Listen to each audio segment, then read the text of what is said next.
Hello, everybody. Good day, good evening from wherever you all are calling from. Today we have Driving Change with Clean Fuels program. My name is Simbiat Yusuf. I am the Member Relations Manager at Fourth. And before we get started with the panel, I have a few updates from the Fort team. We have a great discussion on how communities and states can take advantage and can consider clean fuels program in their electric transportation or clean transportation efforts. Attendees, we're going to ask that you all submit your questions through the attendee chat while the webinar is going on. We have some time for Q&A after all of our presentations today. We will also be sharing the recording and the webinar slides after the presentation today. So if you missed anything, do not worry. We will be sending that in the recap. Additionally, we will also be sending resources from our speakers today that can assist and drive the conversation further. And for some of our new folks and old folks, we like to start with a little bit about Fourth, who we are and what we do. Fourth, we are on a mission to electrify transportation by bringing people together. We work in four main focus areas through policy advocacy, consumer engagement, demonstration projects, and industry development. And our work at Fourth would not be possible without the support of our members and the sponsors of our webinars and events. So we want to take this opportunity to thank them for their support over the years and continued support of our programs at Fourth. If you have any questions about the Fourth membership or sponsorship opportunities for these webinars, which offer more visibility, you can reach out to me. My information is on the screen at symbiaty@fourthmobility.org. And I also will be the one sending you all the recaps, so my email will also be on that. And if you would like to join the Fort team, or if you know someone that is interested in joining the Fort team, our business development manager position is currently open.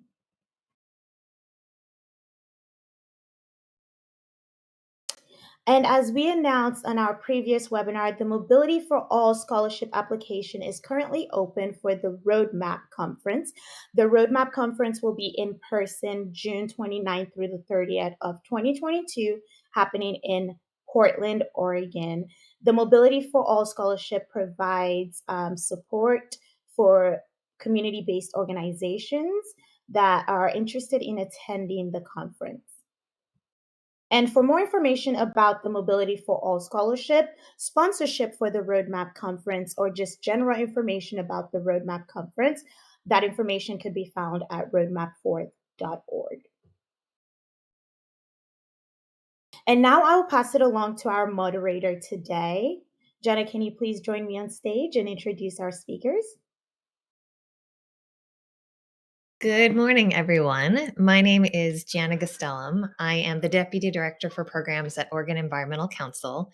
We're a statewide environmental nonprofit located in Portland, Oregon, and serving all of the state. I also serve on Fourth's Mobility Fund Board and am delighted to be here today. Before I introduce the panelists, I just wanted to say a couple of words about the Clean Fields program. It's a program I've worked on in Oregon for over a decade. And for those of you who are newer to the program, you'll get an overview momentarily. But I wanted to comment on a couple of the great aspects of the program that might not be as visible if you're newer to it, and just talk about some of those unique attributes quickly. So, because of the way the program is designed to create a clean fuels market and really foster business to business interactions, it doesn't rely on state incentives, and it's shielded from boom bust cycles that sometimes afflict state budgets, and it's been quite durable. It's also, in its early years, been a really effective tool at legitimizing non liquid fuels as transportation fuels and creating more options. And it also doesn't rely on tax credits. So it means that a variety of entities, including local governments, transit agencies, school districts, as well as small and large businesses, can participate and benefit.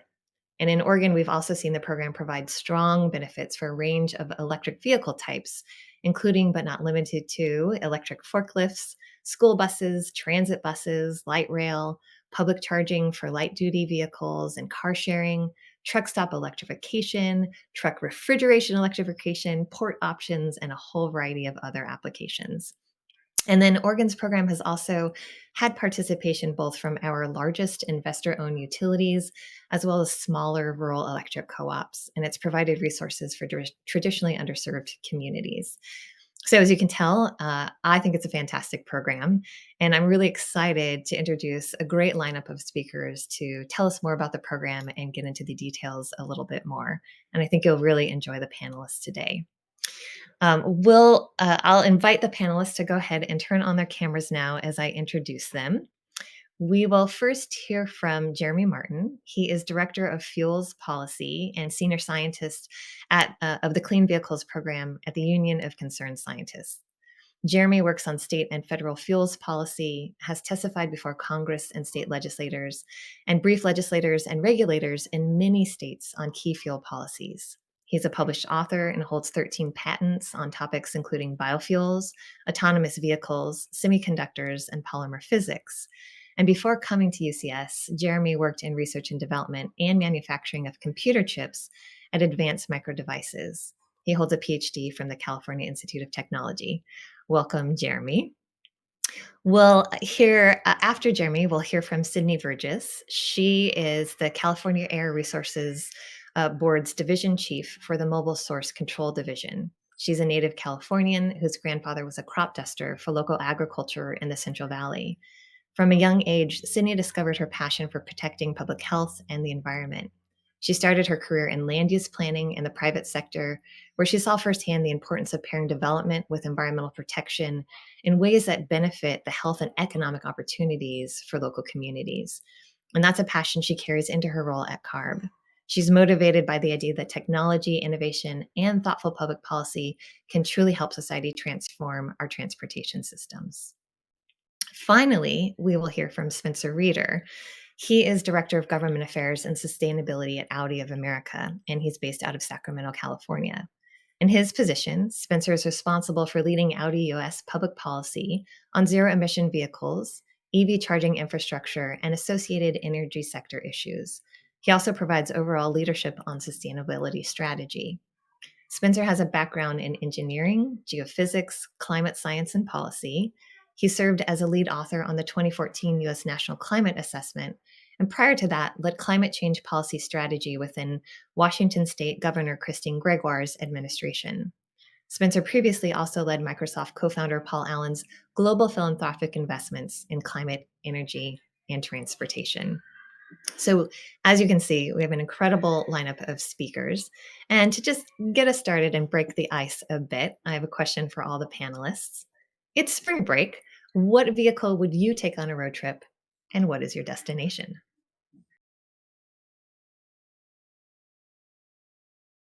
Should we just jump in? I'm not going to answer the question hypothetically, but I am going to take my Toyota Sienna with my daughter, my wife, and my parents down to Asheville, North Carolina in a couple of weeks. So, looking forward to that.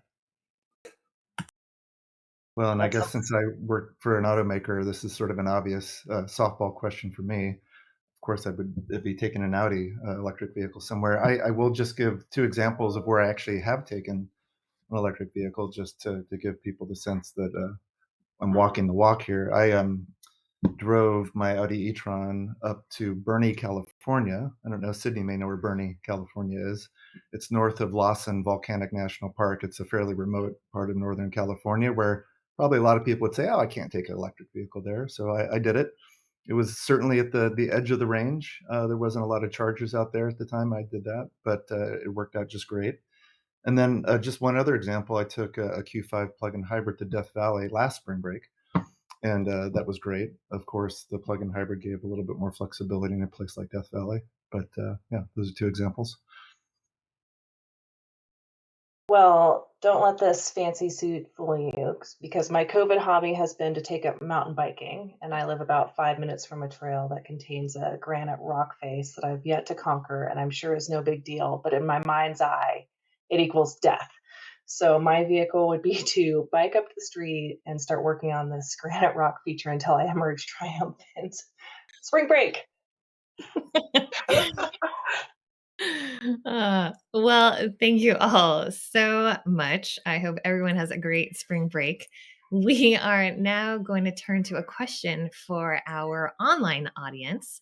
You will see a poll shortly. Does your state have a clean fuels program?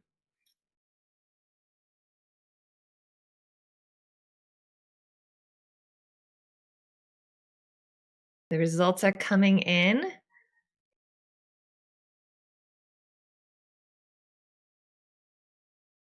It's fun to see it in real time. So it looks like a lot of our audience is familiar with the Clean Fuels program. Right now, about 80% are from a state that has a Clean Fuels program, and about 20% live in places that don't currently have a Clean Fuels program. I anticipate that this will lead to some really great questions in the Q&A. I will now invite Jeremy to start his presentation. Spencer and Sydney, you can turn off your webcams, and we'll turn this over to Jeremy. Thank you so much. Great, thanks. Yes, I'm Jeremy, and I want to add that in addition to my family in the minivan, I'm definitely bringing my bicycle because proximity to Mount Mitchell is part of the attraction of Asheville from my perspective. In any case, I'm going to talk about how clean fuel standards work and particularly how they support transportation electrification. Remind me here we go. So I've written lots about clean fuel standards, and I'll have links at the end of this. But I just want to quickly get us all on a kind of equal way of thinking about this. So we've got lots of different fuels in our transportation system. I've listed just 3 here, gasoline, ethanol, and electricity, just as indicative, but of the different fuels that we use and the different emissions consequences. So one of the key features of clean fuel standards is that they're based on the life cycle emissions of a fuel, or the carbon intensity. And so this is measured over the full life cycle, the production and use of the fuel. But another key feature is that they don't just think about like, do we like ethanol? Do we like electricity? Do we like biodiesel? Instead, they look at the direct emission. They look at the individual facilities producing each fuel, like where does the fuel come from? Because depending on how you produce ethanol, or depending on how you generate electricity, you're going to have different emissions consequences. So sort of recognize that for each fuel, the life cycle is important, and how you produce it is as important as the type of fuel that it is. And so the way the standard works is across all of the fuel used in a jurisdiction, like a state of California, for example, there's an average of all of those. And so then a standard gets steadily more stringent. And so there's a carbon intensity standard that falls every year. And then depending on a fuel's particular life cycle carbon intensity, it either generates credits if it's cleaner than the standard, or deficits if it's more polluting than the standard. And so, for example, if you want to sell gasoline, actually these figures were collected representing the Midwest. So if you wanted to sell gasoline in a Midwestern state that had a clean fuel standard, you generate a deficit from the fossil portion of the gasoline. And to comply with the policy, the fuel producer would need to either blend in a lower carbon fuel like ethanol. And when they did that, they'd want to blend in the cleanest ethanol they could find, because that generates more credit and would help them to offset their deficits. Or they can buy credits associated with the fuel like electricity. And then likewise, where that electricity comes from is going to be an important part of the calculus.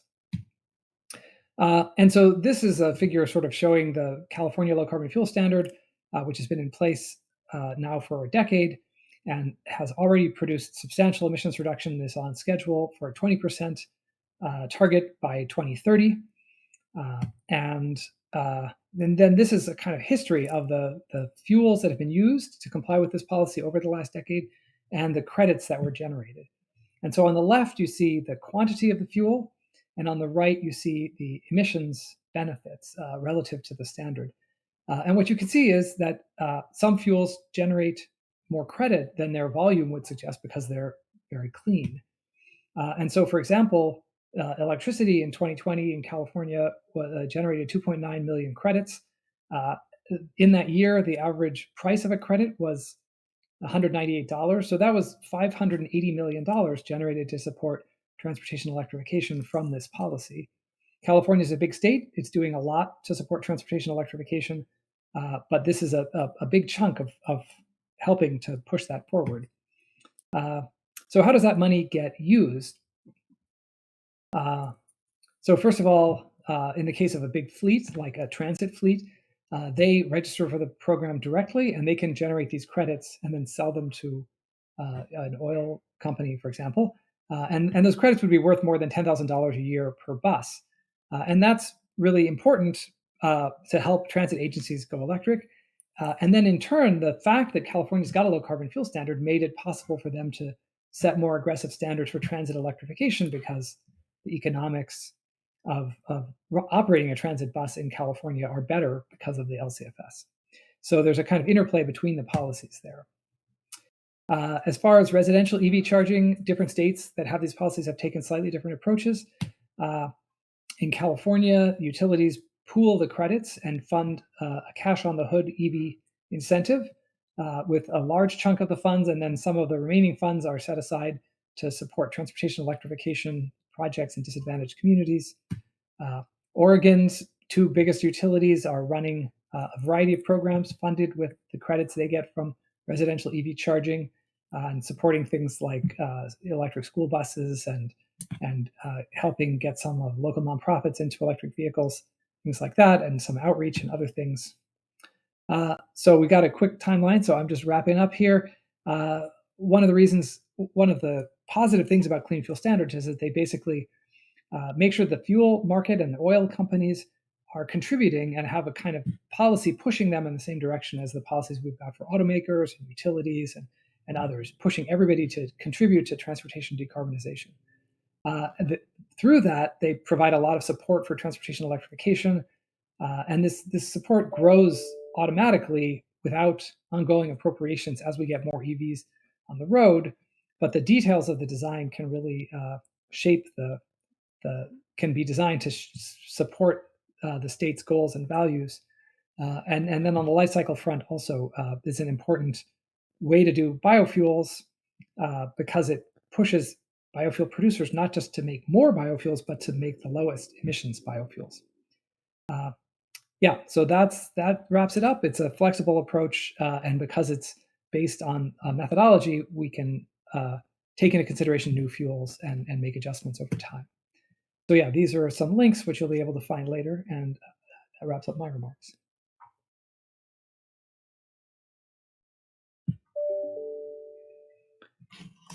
Thank you so much for that excellent overview, Jeremy. I'll invite you to turn off your webcam, and we'll bring on Sydney, who will give us a perspective on medium and heavy duty electrification opportunities as well. Thank you, Sydney.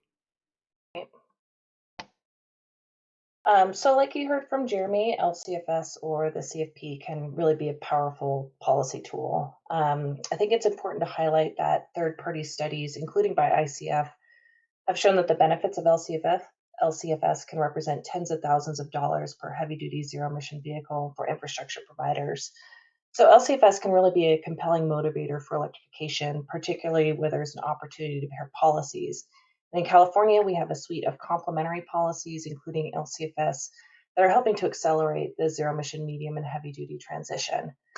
But I'm getting a little bit ahead of myself, so let's take a moment to introduce you to the California Air Resources Board. CARB's core mission is to promote and protect public health by reducing air pollution while considering effects on the economy.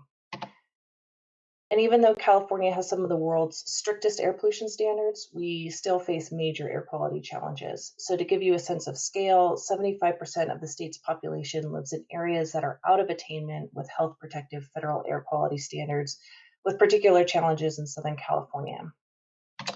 So we are leveraging all of our tools to drive the transition to clean transportation.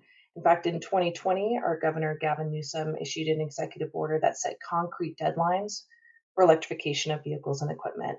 Specific to trucks, those deadlines are by 2045, all commercial trucks on our roads will be zero emission, and short-haul trucks will meet that target by 2035. So our tools to drive towards cleaning up transportation or combustion trucks and transitioning to zero emission are really multifold. They include policies like the ones you've heard about from Jeremy today, driving towards cleaner fuel and engines, ensuring that combustion trucks in the field are maintaining their emissions control systems, and policies that put emphasis on manufacturer requirements to bring zero emission trucks to the market. So on zero emission trucks generally, we are seeing that over 500 makes and models of zero emission trucks are available internationally today. And that's everything from work trucks to long haul heavy duty trucks. We want to guarantee that those zero emission trucks and their air quality benefits are being brought to our communities. So we're also seeing that leading fleets that recognize that total cost of ownership for many of these zero emission trucks are already penciling out against diesel in many cases. We're seeing them wanting to purchase zero emission trucks, but the supply simply doesn't exist. And we're also seeing zero emission infrastructure providers wanting to invest in zero emission infrastructure, but need assurances that these medium and heavy duty zero emission trucks are coming to these markets. So policies like LCFS and the Advanced Clean Truck Regulation can work together to provide those assurances. So what is the Advanced Clean Truck Regulation? This is a first of its kind regulation that's really going to transform the commercial and freight truck population. The rule requires manufacturers to bring zero emission trucks to market in California starting in 2024, and then sell increasing numbers of zero emission trucks as a percentage of their overall sales into the state. The regulation applies to medium and heavy duty vehicles. So again, everything from work trucks to heavy duty line haul trucks. The regulation helps ensure that manufacturers are bringing zero emission trucks to market that meet the need of consumers and fleets and are at a price point that works for those consumers and fleets. If they don't, manufacturers will be out of compliance with the regulation or need to buy credits from their competitors. So similar to the light duty zero emission regulatory equivalent, this regulation also provides strong incentives or credits for leaders who bring zero emission trucks to market early on. So to give you a sense of scale, we anticipate that the Advanced Clean Truck Regulation will put about 300,000 zero emission trucks on California's roads by 2035. But this transition to zero emission is going to take all of us sending clear signals about where we are collectively going. So a little bit more on that. The benefits of the ACT regulation have already started to expand outside California's borders. In 2020, 15 states and the District of Columbia joined a memorandum of understanding to work together toward making 100% of truck and bus sales electric by 2050. And of those MOU partners, 5 states, Washington, Oregon, New York, New Jersey, and Massachusetts, have adopted the ACT regulation in the past year. So in other words, 20% of the US market will require a growing percentage of all medium and heavy duty trucks sold to be zero emission. So overall, creating a comprehensive portfolio and sending consistent signals to manufacturers and infrastructure providers about where we all are going is critical, as well as recognizing that policies like LCFS and ACT are two of the most powerful policies to really drive the adoption of zero emission trucks. So with that, I am looking forward to the panel discussion, and I hope you have found this presentation to be electrifying. Thank you so much, Sydney. And it's really exciting to think about a West Coast block movement and then expansion throughout the nation as well. I'd now like to bring on our last speaker for this quick round robin of introductory remarks. Spencer, please take it away. Great. Thanks, Jenna. And yeah, it's a pleasure to be here. Thanks to Forth and my colleagues, Jeremy and Sydney, for the opportunity to talk about this, what we think is a really, really unique policy in the policy landscape. As you heard from Sydney, there is this portfolio of policies that get applied, complementary policies, as they're sometimes called in the climate space. But we see this Clean Fuels Program proliferation now, it appears, being quite important. Before I jump into the slides, I do just want to mention one thing. The vehicle on the left is our newest all-electric vehicle. It's the Audi Q4. Some of our supply chain is based out of Western Ukraine, and I know this is a topic weighing heavy on a lot of people right now. And on behalf of Audi, and really just on behalf of myself, I just have to bear witness on this presentation to the horrific, unprovoked attack to our colleagues in Ukraine, and we're continuing to work with them, actually trying to continue to keep the factory somewhat operational. But I just needed to make sure that on behalf of Audi and myself to just bear witness to that horrific events that have been unfolding. And I know it's on a lot of people's minds. So with that, I'll go ahead and jump in. This is, as I mentioned, the Q4. It's at the ports right now. You'll see this at dealerships in the coming weeks. It's our newest, and one of the things I'll point out is, I think that is most important, is it's our most affordable all-electric SUV. It'll compete head-to-head with the Q5, which is our best-selling vehicle in the U.S. market, which is an internal combustion engine vehicle. We have a plug-in hybrid version of the Q5, as I mentioned as well, which is actually impossible to keep in stock right now. But the Q4 is going to be a great addition to our portfolio. The details are here that you can see, so keep your eyes out for that vehicle as it arrives in your nearest Audi dealership.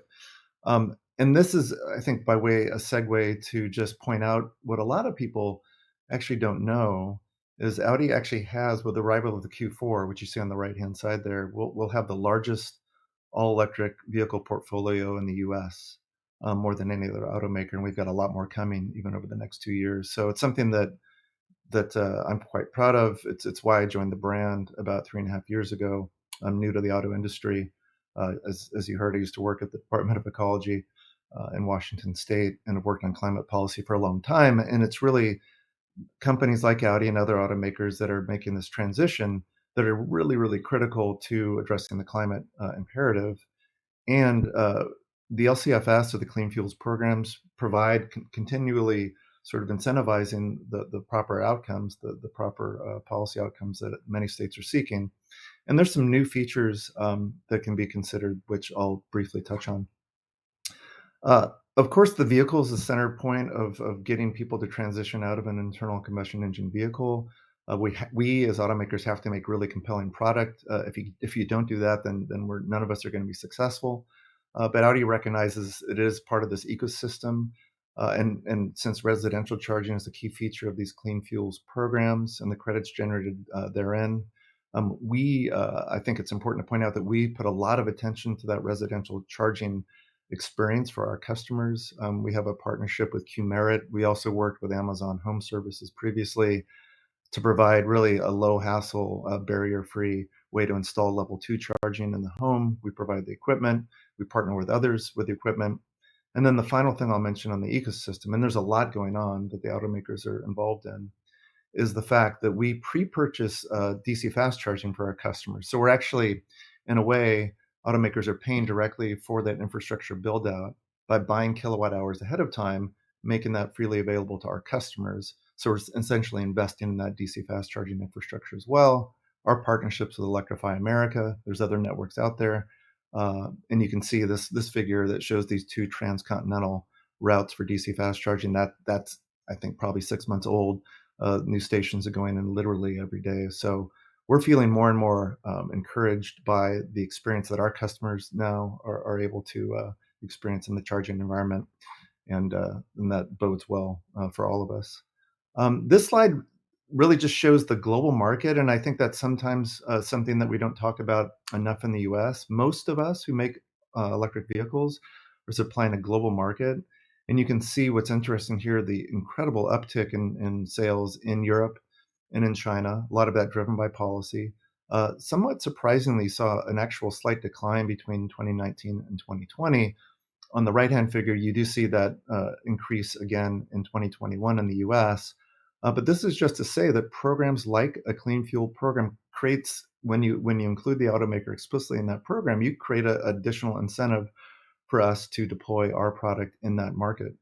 So that's a real positive. Again, it's competitive. All of you have heard about the supply chain problems that not just in our industry, but in many industries are suffering with. First, it was computer chips, but even on the battery materials and the battery supply chain, that's impacted now.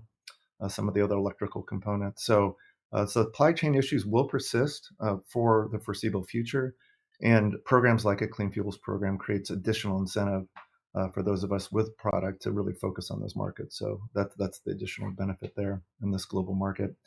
It is a market-based policy, as you heard from both Jana and Sydney.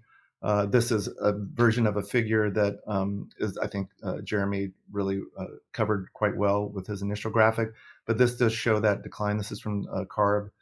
And again, you've got credit generators, those of us helping bring clean electricity to the vehicle and translating that into electric vehicle miles traveled. And then the deficit carriers, those that have to purchase credits. And there is this really power of the market signal. I think, as Jana mentioned, the regulator doesn't really have to intervene. The market, if you design the program correctly, it really functions by being a credit generator. You have that incentive to bring more product to market. It incentivizes not just selling the product, which is what the sales mandates do, but it actually incentivizes utilization of that product. So higher EVMT, which displaces the fossil VMT, and then ultimately incentivizes us as automakers to increase our sales volume in those jurisdictions where we can generate credits. So again, market-based policies, we see ourselves as part of this ecosystem of key actors. You've got the charging companies that are crucial for public charging. You've got the utilities and the generators of low carbon or even zero carbon electricity, supplying both the public charging and the residential charging. And of course, the OEMs, which bring the product to market, and hopefully product that is compelling, that people want to drive all the time as their daily driver, not just buy and park in the garage. So that's the beautiful, in fact, unique incentive power of the Clean Fuel program, is that it, for every kilometer or mile driven in an EV, you displace fossil VMT, you lower greenhouse gases. This is this really virtuous circle that is quite unique, actually, to this policy. The last thing I'll mention in terms of sort of the components of the program is the emerging importance of data. And Carb and Sydney can probably tell you, when they first launched the low carbon fuel standard in California, most electric vehicles couldn't capture the high fidelity data that they can today. And so calculations of these credits were based on algorithms and assumptions. And then that was really all they were able to do at the time. Now, because we collect such high fidelity granular data about the energy that not only hits the car, but actually reaches the battery and is stored as chemical potential energy in the battery, which is essentially the fuel that is delivered to the electric motors. We know the state of charge. We know how many kilowatt hours not just reach the car, but actually are stored in the battery. That's important data that the regulator can use to actually validate the efficacy of the program, to really characterize the environmental benefits of the program. And so this is an additional benefit. We have geolocation data, so we know where the car is when it's charged and all of that. So this is really, we think, a really valuable asset for the regulator, again, to validate the program, to measure efficacy, to really fine tune the program over time. And I'll say the final thing I'll say on this slide is just by switching from an internal combustion engine vehicle to an electric vehicle, you get an immediate greenhouse gas benefit. So on the order of 50 to 75% greenhouse gas reduction just from that drivetrain switch. So the way you think about this is if you had the same carbon content in your electricity hitting an electric vehicle as you did in liquid fuel, you'd see an immediate 50 to 75% greenhouse gas benefit just because of the intrinsic efficiency of that electric drivetrain and the battery energy management system. So again, just yet again, why the benefits of electric transportation are so important. We are spending a lot of money increasingly on marketing EV awareness. Those of you that watched the Super Bowl probably saw the 2 years that Audi ran. We were one of the first to run a Super Bowl ad. That's one end of the spectrum, very expensive marketing campaigns for electric vehicles, all the way down to social media engagement. And we've got other TV ads, all kinds of different sort of marketing strategies. This is a snapshot, a screenshot from our website where we're trying to drive our customers to electric transportation options as they search for new vehicles. So I think you'll see increasingly automakers investing more and more in the marketing side of things here. So finally, the program success factors, just to sort of like summarize all of this. Accuracy is really important. We think there's a new opportunity because of the telematics and data capturing capabilities of the modern electric vehicle to really improve the fidelity of the data that comes into these programs. These should be comprehensive, of course, to get the full benefit. And this alignment of policy objectives with the unique characteristics of a clean fuels program, we think is super powerful as a market-based system, and support that. So that's all I have. Thank you for the time. Look forward to the conversation. And I will actually, just one final side note. I wanted to congratulate Sydney and CARB for getting their waiver authority back under the Clean Air Act. Audi was one of the 5 automakers, along with our brothers and sisters at Volkswagen, that supported the state of California in maintaining its authority to regulate vehicle emissions when those were under assault in the last administration. So we're really happy to see the state of California regain their authority. I think that was just within the last week and a half. And yeah, onward.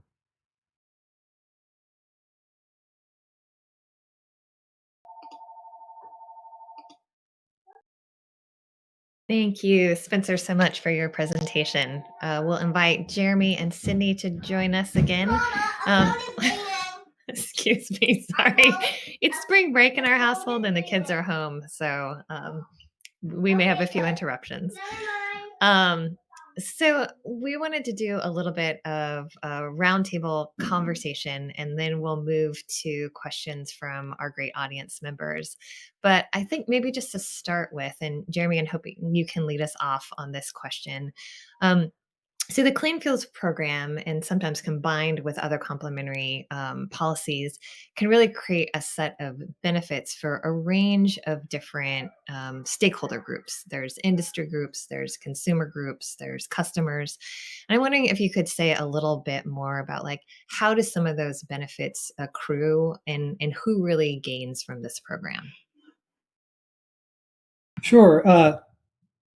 So I think maybe, I guess, starting with the biggest picture, this is a policy to reduce greenhouse gas emissions from transportation fuel, which is, of course, the biggest contributor. So we all benefit from avoiding the worst impacts of climate change, and that's kind of the fundamental driver of the policy.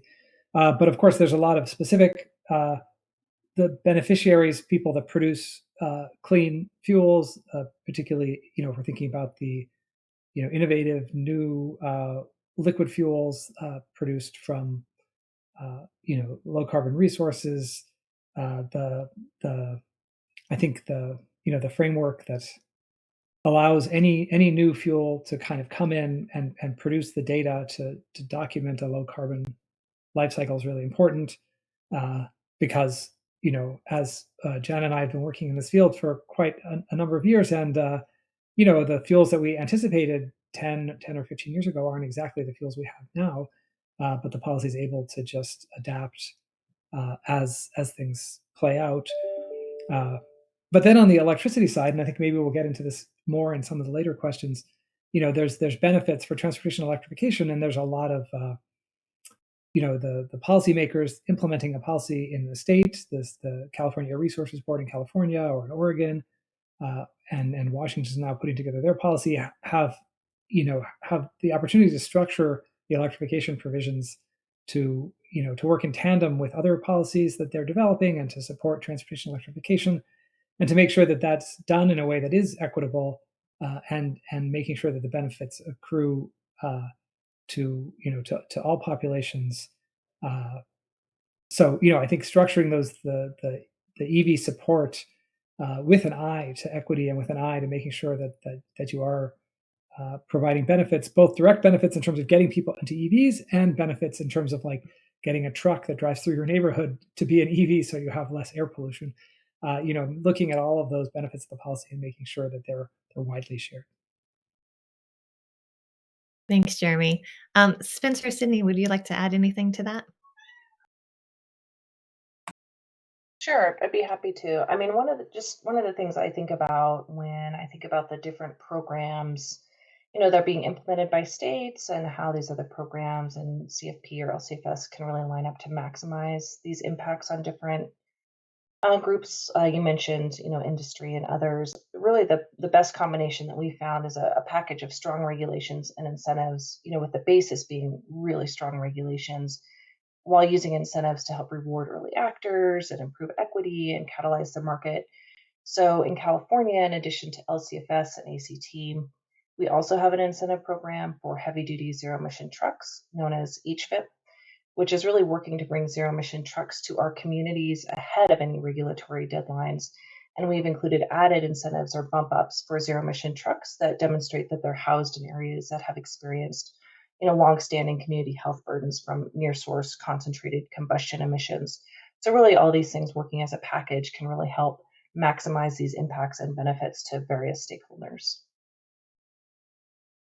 Yeah, I would just echo, I think, what Jeremy said. I mean, there's the two principal policy benefits I think everyone shares, which is reduced climate impacts through lower greenhouse gas emissions, and also the local air quality benefits of accelerating transportation electrification, as Sydney showed in the graphic from California. I mean, the states, anyone who lives in California knows how much CARB has done to try to lower emissions of all sorts, criteria pollutants notwithstanding, and yet air quality remains a huge challenge. And in many communities that aren't as severely impacted as California, there are many urban areas that suffer. Even in my old home state of Washington State, there was non-attainment areas where you think, oh, it rains all the time, air quality is always good there. No, it's not.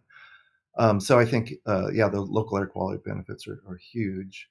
And the states, as Jeremy said, have an opportunity to tune these programs to align with the specific objectives of the state, to get all of the actors in the market to sort of row in the same direction, if you will, to achieve these shared objectives. I think that's really the unique power of this kind of policy. Really, frankly, it stands alone as directly incentivizing EVMT. There really is no other policy out there that directly incentivizes electric vehicle miles traveled. It's great. Thank you. Um, so California and Oregon have had programs for a while. British Columbia has a program. I am wondering if each of you could comment a little bit on what are some of the lessons learned from jurisdictions that have programs in place, and advice you would give for other jurisdictions that are looking to adopt. Jeremy, you want to lead us off? Sure. One of the lessons learned is that I've been struck by is that it is a complicated policy, and then the way to interact with other policies is complicated. And so I think that's the reason we need to have webinars like this. Uh, uh, but also, I think what makes it all a lot more concrete is where there are benefits flowing from the program, and really so people can see the effects rather than thinking about the abstract mechanisms. So uh, you know, so one of the lessons learned is because of that complexity, I think we need to be really thoughtful about how to bring in voices from different communities and constituencies and understand their needs, and how the policy can address them. Either maybe it's already addressing them and it's a matter of understanding, or maybe there are policy tweaks that are needed to make sure that the policy is serving the needs of all the different constituencies in a jurisdiction. Yeah, I would fully agree with Jeremy's statement there. I think the only other thing I'd add is that there is this new opportunity around the data, because of the modern sort of telematics and sensors that are now in these vehicles, to really be able to bring in a lot more data-rich information for the regulator to really understand what's happening in the program. So that's probably a newer opportunity that's emerged since the beginning. I will say, you look at the price of credits in the California market. That's, I think, evidence, right, that it's functioned pretty well. It's an order of magnitude more than what you'd see in the cap and trade program, for example, the policy I worked on when I was a regulator. I think that's pretty solid evidence that the way that California structured this is created a market, and the market effects are driving innovation. So. Yeah, I think those are all good points. I guess the only thing I'll add is that it's really great that LCFS or CFP can help with the infrastructure side of the equation, and really paired with strong vehicle regulations, this can really be the perfect marriage to accelerate getting zero emission to market overall. Washington, Oregon, California, for example, have also all adopted the advanced clean truck regulation that I mentioned in my presentation. And the benefit of expanding these programs, whether it be CFP or ACT, is really that it helps send a clear signal to manufacturers, as well as improve the benefits of these policies, for cleaning the air, for cleaning the environment, for providing more widespread community health benefits, and really helping bring green jobs to the economy as well. Great. Thank you all. We're going to turn to some questions from the audience and kind of pull back a little bit, get into some of the basics. One of the first questions is, how are the prices of credits set? Spencer, you just mentioned it's a nice, robust market, but how does that happen? Are they based on the difference from the standard in terms of greenhouse gas emissions, or are there some sort of adders included? Can someone just give us a quick 101 on how credit Well, I prices mean, are? I'll start really quick, and I'm sure Jeremy has some thoughts, and Sydney too. This is sort of the beauty of a market-based policy. The alternative is you charge a fee. Regulators have fee-based programs where you pay a set fee that's very predictable. Sometimes industry prefers that because they know exactly what their financial obligation will be. But I think from a climate policy standpoint, those of us that have thought about market policies have always liked this notion that, well, if there, you set the cap, you set the amount, in this case, the carbon content of fuels in aggregate, and the market's got to respond to it. And people are going to pay the price of that pollution and the reduction potential that's driven through the innovation on the other side. So, I guess the easy answer is the market determines what the price is. There are other influences there, and Jeremy may have a better elaboration on that. Yeah, but just to be clear, I mean, in terms of how the market works, it's simply that the the obligated parties, which are like the oil refiners that are selling transportation fuels that are more polluting than the standard, they sort of have a choice of they can either, they can directly act, they can buy alternative fuels to blend into gasoline and diesel so they can meet the standard that way. And in that case, they'll have to pay for those fuels and buy them from the fuel producers, or they can buy credits from a utility or some other party. And so then basically that's the marketplace, and the price is sort of them deciding that, oh, I'll buy these credits instead of buying that fuel. So there isn't the price isn't set by the regulator. The price is just set by that decision of the obligated party, and there aren't any adders to speak of. There's various rules about who can generate the credits, but then the credits are all sold, in those sort of direct transactions.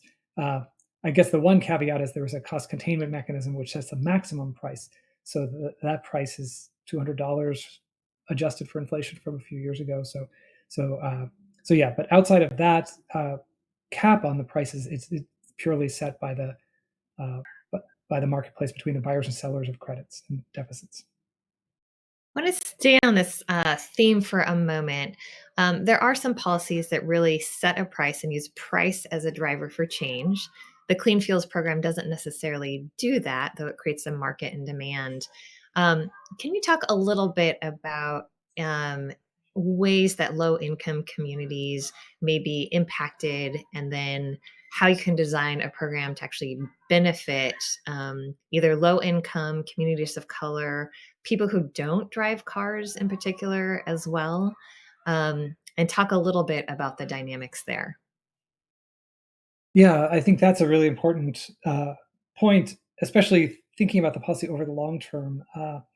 So, first of all, I think this applies especially to the electrification provisions, right? We want to make sure that this is a mechanism which invests in transportation electrification, but we don't necessarily want to just leave that to the market to decide, because I think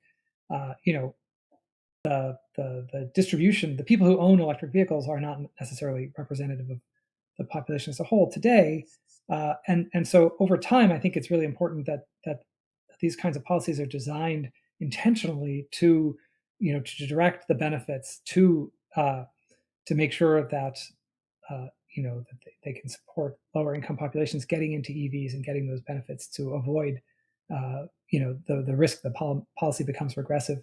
That can be done in various ways. I think we highlighted that policy provides a lot of benefits to transit agencies and to electrifying heavy duty trucks, which will provide air quality benefits and make sure that transit is both clean and affordable. So I think those benefit people who are not necessarily just directly buying an EV. But even more important is, I think, the way a lot of regulators have approached the residential EV charging is what I just call a pay it forward approach. So rather than saying you've got an EV, you're doing something good, let us give you more value back. You say, you've got an EV, that's great, you're helping us to reduce emissions. Let's use those credits to help the next folks get an EV, and not necessarily just the next folks who are already in line for an EV, but tailoring that to what are the barriers, what are the communities that are having a hard time getting into EVs and getting those benefits, and being really thoughtful about making sure that the benefits are broadly shared and not because the risk of the policy becoming regressive. Right now the EV piece is a very small piece of the policy, so I think that's a risk over time. But I think it can be addressed with thoughtfully structuring the electrification provisions to make sure benefits go to everybody. Yeah, and maybe just an example of it through the Clean Fuels program here in Oregon, we've been able to provide grants to entities like Meals on Wheels. So they serve low-income seniors. They drive around a lot of delivery trucks, and as fuel prices fluctuate on the oil market, they were able to electrify a set of delivery vans, and so their fuel costs are significantly reduced, and that allows them to put more dollars into serving their community members as well.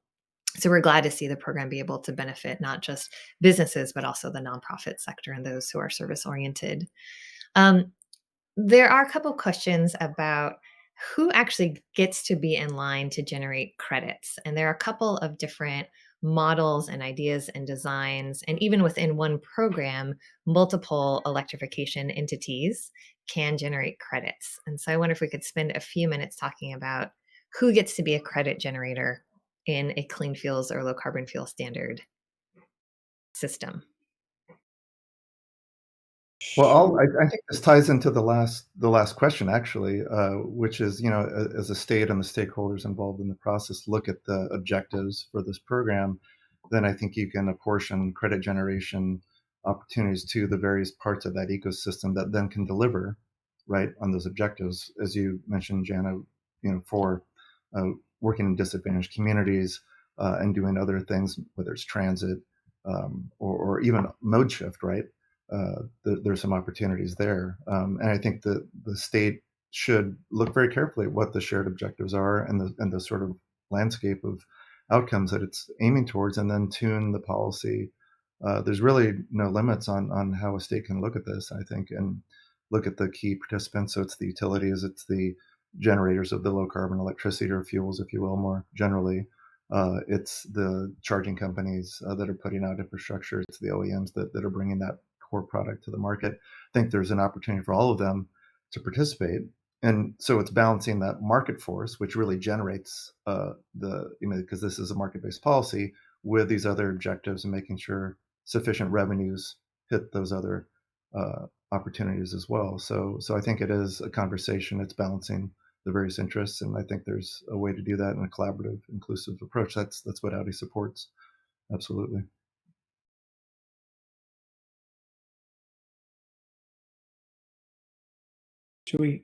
I'm happy to comment, but should we go to the next question? Either way. Sure.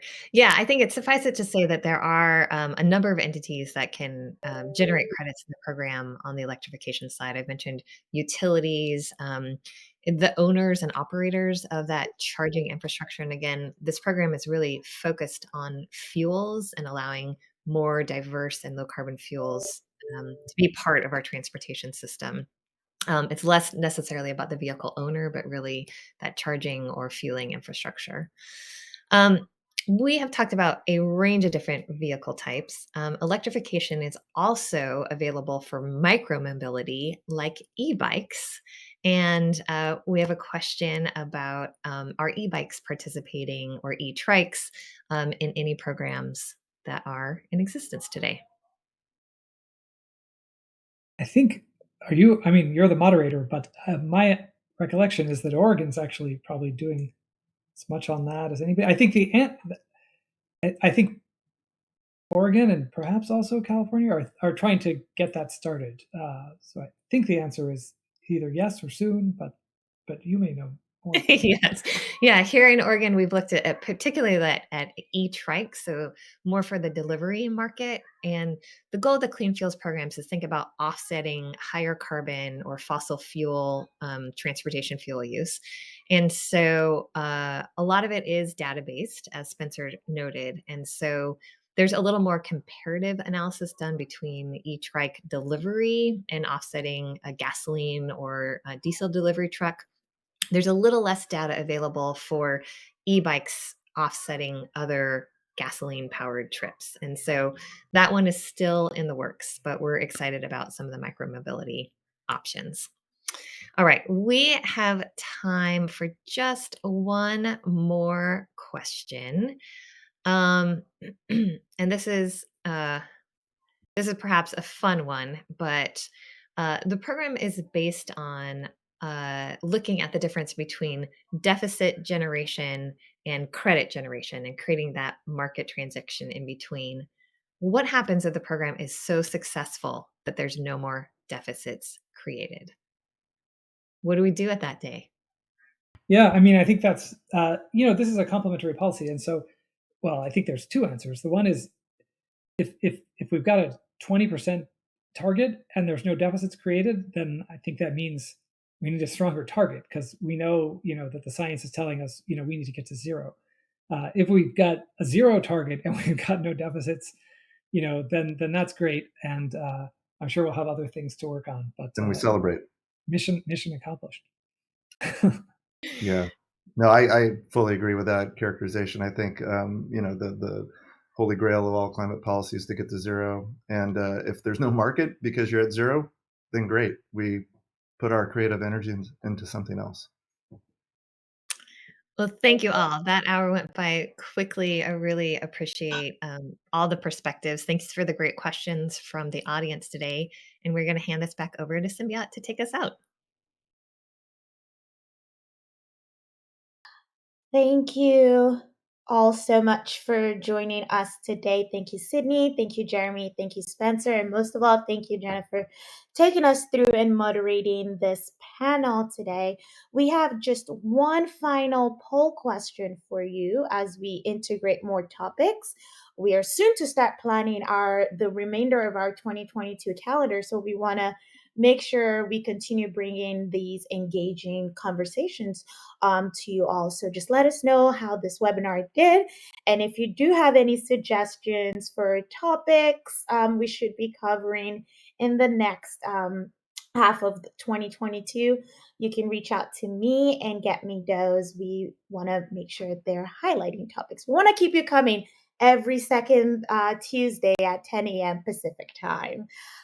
Again, we just want to say thank you all for joining us. The contact information for our speakers and our moderator is on this screen, but don't you worry, we will be sending the webinar recap and we will include their contact information just to keep the conversation going. An hour is not enough time to solve and discuss clean fuels policies or programs. So we know there's plenty more to come. Again, we will have additional resources in that webinar recap. And we do hope you can join us on Tuesday, April 12th. We're going to be discussing electrifying long haul trucking. I know we kind of entered that little realm today, but we will fully be discussing that on April 12th. I hope you can reserve the date. We will send you more information about that as well. If you have any questions for us or anything of that sort, we are available to answer that. And we want to say thank you all again. Thank you for your support. We hope to see you soon. Bye.